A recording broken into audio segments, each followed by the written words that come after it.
Alors, voici comment faire un graphique complet avec Desmos. Première des choses, savoir que c'est impossible de mettre directement dans le graphique un titre. Donc, il faut le mettre, par exemple, dans un traitement de texte. On met notre titre puis on colle notre graphique ensuite. Ensuite, pour avoir des points à mettre dans notre graphique, il faut se passer par une table de valeurs. Donc, c'est ce que j'ai fait ici. Vous les avez déjà à l'écran. Il y a une vidéo qui parle de ça si vous ne savez pas comment faire. Pour faire un graphique complet, tout se passe dans la clé anglaise qui se trouve en haut à droite. Donc, je viens de cliquer dessus. Donc, mode projecteur, c'est quoi? Ça permet juste de mettre les choses plus gras. Ensuite de ça, moi, j'aime bien que sur mes axes, et c'est souvent le cas quand on fait un graphique, on veut avoir les flèches des axes. Et moi, habituellement, je mets X positif, Y positif. C'est ce qu'on a l'habitude d'utiliser. Les axes de nombres, ben, ça permet de mettre les nombres sur les axes et le quadrillage secondaire, c'est les petites lignes en plus pâles qui sont là. Souvent, pas souvent, quand on fait un graphique complet, il faut nommer nos axes. Donc, si on va à axe des X, juste à côté, on peut écrire temps en secondes, par exemple, et on voit que ça apparaît dans le graphique. C'est la même chose avec le Y. Donc, on va mettre, par exemple, le volume en millilitres et on voit que c'est apparu sur l'axe des Y.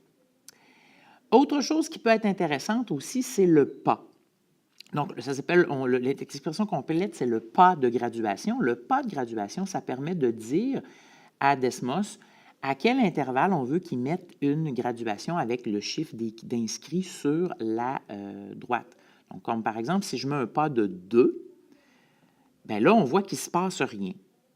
Si je mets un pas de 5, là, Desmos l'a mis. Voyez-vous, l'axe des X est rendu gradué à 5. Je vais vous expliquer pourquoi quand je mets un pas de 2, ça ne marche pas. Bien, c'est simple, c'est que mon zoom n'est pas correct pour être capable d'afficher des pas de 2. Donc, j'ai juste à zoomer plus et voyez-vous, dès que c'est possible, Desmos va nous mettre un pas de 2. Mais si je fais un zoom out, bien là, on voit qu'il n'est plus capable de mettre des graduations à tous les deux. Ça ferait juste des lignes, on ne verrait plus rien. Donc, je remets ça pour voir mon pas de 2. Et si je vais en Y mettre un pas de 2, je vais l'avoir également. Dernière petite chose, changement de l'échelle, mais horizontalement et verticalement. Donc, quand j'ai joué avec le zoom, je pinçais avec 2 doigts en diagonale. Des fois, il va arriver comme ici, qu'on voit bien que sur l'axe des X, on n'a pas besoin de faire de changement, mais sur l'axe des Y, on voudrait faire des changements pour voir toutes nos valeurs. Donc, voyez-vous, si je place 2 doigts, présentement, là, ma ligne des Y est bleue parce que j'ai placé 2 doigts sur l'axe des Y et j'ai bougé de haut en bas. Et sur mon axe des X, si je place 2 doigts et que je bouge de gauche à droite, je vais avoir un changement de zoom seulement de gauche à droite. Alors voilà, c'est comme ça qu'on peut faire un graphique complet. Quand on veut, après ça, utiliser ce graphique-là, par exemple, dans un texte, bien, on peut ici cliquer sur les flèches du haut en haut pour faire enlever le volet des... Regardez ici, je pèse ici. Donc, j'enlève cette partie-là et je peux faire une capture d'écran.